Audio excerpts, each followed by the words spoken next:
विद्यार्थी मित्रांनो नमस्कार. आपल्या सर्वांचं स्वागत आहे या आपल्या यूट्यूब चॅनलवर. या यूट्यूब चॅनलवर आपण सेट परीक्षा पेपर 1च्या संदर्भातील काही क्वेश्चन्स आणि आन्सर्स बघत आहोत. यापूर्वी वेगवेगळे व्हिडिओज आपण अपलोड केलेले आहे या यूट्यूब चॅनलवर, ते आपण बघितलेले असतील. आजही या व्हिडिओ सिरीजचा पार्ट 9 आम्ही आपल्यासाठी घेऊन येत आहोत.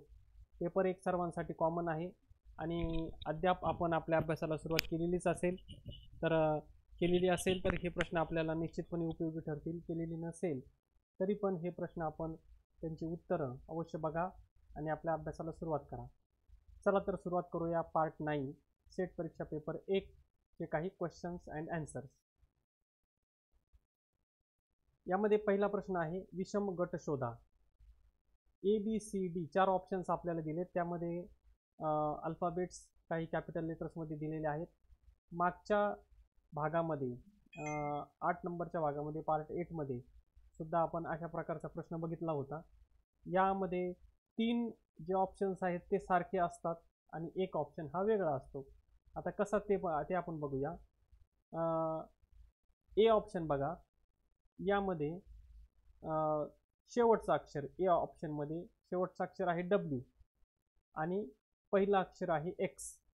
तर जर आपण ABCD क्रमाने विचारात घेतली तर W नंतर येतो X, म्हणजे शेवटचं अक्षर W, पहिलं अक्षर X. तशाच प्रकारचा क्रम आपल्याला B ऑप्शनमध्ये दिसतोय, C आणि D. तिसरं लेटर जे आहे, थर्ड लेटर अल्फाबेट C आहे आणि पहिलं आहे D. म्हणजे जसं W नंतर X येतो, जसा संबंध तेथे आहे तसाच संबंध येथे सुद्धा दिसतो आपल्याला C आणि D मध्ये. आणि N आणि P मध्ये तसा संबंध आपल्याला दिसत नाही.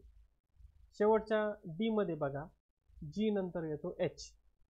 म्हणजे इथे बघा, इथे बरोबर उत्तर आहे C, PMN. कारण तेथे ज्या 3 ऑप्शनमध्ये जशा प्रकारचा संबंध आहे, जशा प्रकारचा क्रम आपल्याला अक्षरांचा दिलाय, तशा प्रकारचा क्रम दिसत नाही PMN मध्ये. आणि ए ऑप्शनमध्ये W नंतर X येतो, B मध्ये C नंतर D येतो आणि D ऑप्शनमध्ये G नंतर H येतो. मात्र N नंतर P हे हा जो क्रम आहे तो बरोबर नाही या 3च्या तुलनेमध्ये. म्हणून ऑप्शन C हा कसा आहे, विषम आहे आणि ऑप्शन C त्याचं बरोबर उत्तर. अशा प्रकारचे प्रश्न सोडवत असताना या अगोदरच्या 8व्या भागामध्ये पण सांगितलंय की आपल्याला जो क्वेश्चन पेपरमध्ये रफ वर्क करण्यासाठी भाग दिलेला असतो तिथे आपण ABCD पटकन लिहून 1 ते 26 अंक आपण त्याच्यावरती छोट्या अक्षरात लिहून पटकन क्रम आपण शोधला पाहिजे. हे प्रश्न सोपे असतात, मात्र येथे आपण कमीत कमी वेळ घेऊन काही ट्रिक्स वापरून हे प्रश्न सोडवले पाहिजेत. पुढचा प्रश्न आहे बघा, XML म्हणजे डॅश डॅश. त्याचे ऑप्शन्स आहेत A extensible markup language, B external makeup language, C external markup logic आणि D एक्सटर्नल मॅग्निट्यूड लँग्वेज. याचा करेक्ट ऑप्शन आहे A एक्झिस्टेन्सिबल मार्कअप लँग्वेज. पुढचा क्वेश्चन NPTEL म्हणजे डॅश डॅश. आपल्याला ऑप्शन्स दिलेले आहेत. National programme on technology enable learning, B option national programme on technology enhance learning, C option national programme on technology enhance lessons आणि D option national programme on technology embedded learning. त्याचं correct answer आहे B national programme on technology enhance learning. बऱ्याच वेळेस सेटच्या पेपरसाठी आपल्याला paper फर्स्टमध्ये short form दिलेले असतात, आपल्याला त्याचे लॉंग फॉर्म ओळखायचे असतात. या ज्या कन्सेप्ट्स आहेत, बऱ्याचशा कन्सेप्ट आपल्या हायर एज्युकेशन असेल किंवा IT असेल किंवा काही रिसर्च किंवा या संदर्भातील सगळ्याच प्रकारचे शॉर्ट फॉर्म्स आपल्याला असतात आणि तेथे आपण लॉंग फॉर्म त्याचे ओळखायचे असतात. तर येथे बघा NPTEL म्हणजे काय, national programme on technology enhance learning. Option B ही त्याचं करेक्ट आन्सर. मित्रांनो, या यूट्यूब चॅनलच्या वतीने पेपर फर्स्ट सेट परीक्षेचा जो आहे त्याचा एक ऑनलाईन क्रॅश कोर्स आम्ही घेऊन आलेलो आहोत आपल्यासाठी. यामध्ये रेकॉर्डेड व्हिडिओ लेक्चर्स असतील, काही घटकांचे लाईव्ह लेक्चर्स पण असतील, त्याचबरोबर काही घटकांच्या ई नोट्स तसेच प्रिंटेड नोट्सही आपल्यासाठी उपलब्ध असतील. याचे जे सविस्तर डिटेल्स आहेत या व्हिडिओच्या खाली डिस्क्रिप्शन बॉक्समध्ये दिलेले आहेत. त्या लिंकवर आपण क्लिक करा आणि माहिती बघा. चला तर वळूया पुढच्या प्रश्नाकडे. पुढचा प्रश्न ALU म्हणजे डॅश डॅश. त्याचे ऑप्शन्स दिलेले आहेत. Arithmetic logic unit, B array logic unit, C application logic unit आणि D none of the above. त्याचं बरोबर उत्तर आहे A arithmetic logic unit. IT च्या संदर्भातील प्रश्न आहे, कम्प्युटरच्या संदर्भातील. आपल्याला कम्प्युटरच्या संदर्भातील बऱ्याचशा कन्सेप्ट पेपर फर्स्टमध्ये अभ्यासाला आहेत. त्या कन्सेप्टचा पण अभ्यास आपण करणं गरजेचं आहे आणि हा सुद्धा प्रश्न त्याच्याच संदर्भातील आहे. ALU म्हणजे काय? तर ऑप्शन ए हे त्याचं करेक्ट आन्सर आहे, अर्थमॅटिक लॉजिक युनिट. पुढचा प्रश्न ASCII म्हणजे काय? हा सुद्धा प्रश्न पुन्हा एकदा कम्प्युटरच्या संदर्भात आहे. तर A option American stable code for international interchange, B American standard case for institutional interchange, C American standard code for interchange information, D American standard code for information interchange.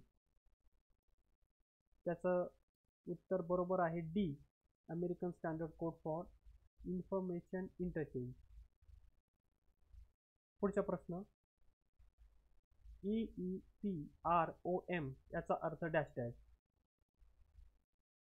Options आहेत. A electrically erasable programmable read only memory, B option easily erasable programmable read only memory, C electronic erasable programmable read only memory आणि D none of the above म्हणजे वरीलपैकी नाही.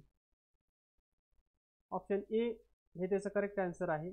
EEPROM चा अर्थ काय? तर electrically erasable programmable read only memory. कम्प्युटरच्या संदर्भातील प्रश्न आहे. पुढचा प्रश्न सूर्याच्या ऊर्जेचा स्रोत डॅश डॅश आहे. ए केंद्रकीय विभाजन, बी रासायनिक प्रतिक्रिया, सी विभक्त संलयन आणि डी फोटो इलेक्ट्रिक प्रभाव. तर विभक्त संलयन हा सी ऑप्शन करेक्ट आहे, हे त्याचं उत्तर आहे. पुढचा प्रश्न भारतातील वनजमिनींचे सर्वाधिक नुकसान डॅश डॅश द्वारे होते. यामध्ये 4 ऑप्शन आपल्याला दिलेले आहेत. त्यामध्ये ऑप्शन ए नदी खोरे प्रकल्प, बी उद्योग, सी वाहतुकीचे साधन आणि डी शेती. याचं बरोबर उत्तर आहे बी उद्योग. भारतातील ज्या वनजमिनी आहेत त्यांचे सर्वाधिक नुकसान उद्योगाद्वारे होतं. पुढचा प्रश्न भारतातील औष्णिक वीज निर्मिती केली जाते कशाच्या द्वारे किंवा कशाच्या मदतीने? तर ऑप्शन आहेत. ए नैसर्गिक वायू, बी कोळसा, सी तेल आणि D all of the above म्हणजे वरीलपैकी सर्व. याचं बरोबर उत्तर आहे कोळसा. भारतामध्ये औष्णिक वीज निर्मिती जर करायची असेल तर त्याला कोळसा लागतो, कोळशाची गरज त्याला पडते, म्हणून ऑप्शन बी हे त्याचं बरोबर उत्तर आहे. पुढचा प्रश्न प्रकाश संश्लेषणाच्या सहाय्याने झाडे सौर ऊर्जेला डॅश डॅश मध्ये रूपांतरित करतात. ऑप्शन ए रासायनिक ऊर्जा, ऑप्शन बी यांत्रिक ऊर्जा, ऑप्शन सी गतिशील ऊर्जा आणि ऑप्शन डी परमाणु ऊर्जा. त्याचं बरोबर उत्तर आहे ऑप्शन ए रासायनिक ऊर्जा. प्रकाश संश्लेषण जे झाडं करतात तर त्या प्रकाश संश्लेषणाच्या साहाय्याने झाडं सौर ऊर्जेला कशामध्ये रूपांतरित करतात? तर रासायनिक ऊर्जेमध्ये रूपांतरित करतात. ऑप्शन ए हे त्याचं बरोबर उत्तर आहे. पुढचा प्रश्न, बिटुमेन डॅश डॅश मधून मिळविला जातो. ऑप्शन ए जंगल आणि वनस्पती, ऑप्शन बी केरोसिन तेल, ऑप्शन सी क्रूड तेल, ऑप्शन डी भूमिगत खाणी. क्रूड ऑइल हे त्याचं करेक्ट आन्सर आहे. जंगल, वनस्पती, केरोसिन तेल किंवा भूमिगत खाणी ज्या असतात त्याच्यामधून बिटुमेन मिळत नाही, तर तो मिळतो क्रूड ऑइलमधून, म्हणून ऑप्शन सी हे त्याचं बरोबर उत्तर आहे. पुढचा प्रश्न, भारताच्या एकत्रित फंडामधून पैशांचा खर्च डॅश डॅशच्या मान्यतेने केला जाऊ शकतो. 4 ऑप्शन्स आपल्याला दिलेत. ए राष्ट्रपती, बी संसद, सी नियंत्रक आणि महालेखापरीक्षक, डी वित्तमंत्री. त्याचं बरोबर उत्तर आहे संसद. भारताच्या एकत्रित फंडामधून जर पैशाचा खर्च करायचा असेल तर त्याला आपल्या देशामध्ये भारतामध्ये संसदेची मान्यता लागते, म्हणून बी ऑप्शन येथे बरोबर आहे संसद. पुढचा प्रश्न, पुढीलपैकी कोणते विधेयके राज्यसभेत प्रथम सादर केली जाऊ शकत नाहीत. 4 ऑप्शन्स आहेत. ए मनी बिल, बी विनावित्त विधेयक, सी ए आणि बी दोन्ही, आणि डी वरीलपैकी काहीही नाही. त्याचं बरोबर उत्तर आहे मनी बिल. मनी बिल जे आहे विधेयक, तर ते राज्यसभेत सादर केलं जाऊ शकत नाही प्रथम. राज्यसभेत त्याला परवानगी नाही सादर करण्याची, पण ऑप्शन ए उत्तर त्याचं बरोबर आहे. पुढचा प्रश्न आहे, राज्यसभेचे सदस्य डॅश डॅश नुसार निवडले जातात. त्याच्यामध्ये 4 ऑप्शन्स आपल्याला दिलेत. ए संचयी मतदान प्रणाली, बी एकल न बदलण्यायोग्य मतदान प्रणाली, सी एकल हस्तांतरणीय मतदान प्रणाली, आणि डी वरीलपैकी काहीही नाही. त्याचं करेक्ट आन्सर आहे सी एकल हस्तांतरणीय मतदान प्रणाली. राज्यसभेचे सदस्य यानुसार निवडले जातात. पुढचा प्रश्न, स्मरणशक्ती चाचणी घेण्याचा प्रयत्न करताना कोणत्या प्रकारची चाचणी सर्वात प्रभावी आहे. मूल्यमापनाच्या संदर्भातील प्रश्न आहे. पहिला ऑप्शन आहे ए खरे खोटे म्हणजे ट्रू फॉल्स, बी एकाधिक पर्याय म्हणजे मल्टिपल चॉईस क्वेश्चन्स, सी रिक्त जागा भरा फिल इन द ब्लँक्स प्रश्न, आणि डी बी आणि सी दोन्ही म्हणजे सी आणि सी काय, बी मध्ये एकाधिक पर्याय म्हणजे मल्टिपल चॉईस आणि सी मध्ये रिक्त जागा भरा म्हणजेच फिल इन द ब्लँक्स, हे दोन्ही. तर त्याचं बरोबर उत्तर आहे डी बी आणि सी. स्मरणशक्ती चाचणी जर घ्यायची असेल विद्यार्थ्यांची तर त्या टेस्टमध्ये बी आणि सी पर्याय म्हणजे मल्टिपल चॉईस क्वेश्चन्स आणि फिल इन द ब्लँक्स हे जे 2 ऑप्शन्स आहेत, याद्वारे जर आपण त्यांची चाचणी घेतली, याद्वारे जर विद्यार्थ्यांची मेमरी आपण टेस्ट केली, ते आत्तापर्यंत काय शिकले किंवा त्यांना आत्तापर्यंत काय आठवलं, तर ते सगळ्यात इफेक्टिव्ह होतं. म्हणून ऑप्शन डी बी आणि सी हे बरोबर आहे. तर अगोदरही मित्रांनो तुम्हाला सांगितलंय की या आपल्या यूट्यूब चॅनलच्या वतीने आपल्यासाठी एक ऑनलाईन क्रॅश कोर्स आम्ही घेऊन आलेलो आहोत. त्याचे डिटेल्स या व्हिडिओच्या खाली डिस्क्रिप्शन बॉक्समध्ये आहेत, ते आपण अवश्य बघा. पुढच्या प्रश्नाकडे वळू आपण. खालीलपैकी कोणत्या उद्देशाने सारांश मूल्यांकन वापरले जाते. त्याचे आपल्याला 4 ऑप्शन्स दिलेत. ए शिकण्याच्या प्रक्रियेदरम्यान विद्यार्थ्यांच्या प्रगतीचे परीक्षण करणे, बी प्रामुख्याने प्रमाणित करण्यासाठी किंवा ग्रेड विद्यार्थ्यांना, सी एखाद्या विद्यार्थ्याच्या आवडी आणि कामाच्या सवयी काय आहेत हे शोधण्यासाठी, डी ऑप्शन विद्यार्थ्यांना विशिष्ट शिक्षण गट नियुक्त करण्यासाठी. तर त्याचं बरोबर उत्तर आहे बी. सारांश मूल्यांकन जे आहे ते प्रामुख्याने कोणत्या उद्देशाने वापरलं जातं, तर प्रमाणित करण्यासाठी किंवा ग्रेड विद्यार्थ्यांना. ऑप्शन बी हे त्याचं बरोबर उत्तर आहे. पुढचा प्रश्न, अभ्यासाच्या शेवटी कोणत्या प्रकारचे मूल्यांकन केले जाते. ऑप्शन ए आहे सारांशात्मक, बी मूल्यांकन, सी रचनात्मक, आणि डी ए आणि बी दोन्ही म्हणजे ए मध्ये सारांशात्मक दिले आणि बी मध्ये मूल्यांकन, या दोन्ही प्रकारचे. त्याचं बरोबर उत्तर आहे सारांशात्मक.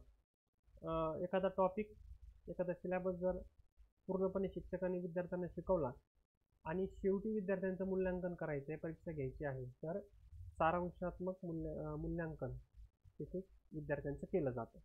म्हणून ऑप्शन ए हे त्याचं बरोबर उत्तर आहे. पुढचा प्रश्न, जेव्हा एखादा विद्यार्थी दोनदा समान परीक्षा देतो तेव्हा त्यास संदर्भित केले जाते डॅश डॅश.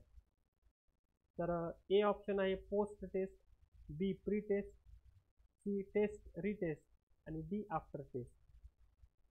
या प्रश्नाचं बरोबर उत्तर आहे सी टेस्ट रिटेस्ट. मूल्यांकनाच्या संदर्भातीलच प्रश्न आहे.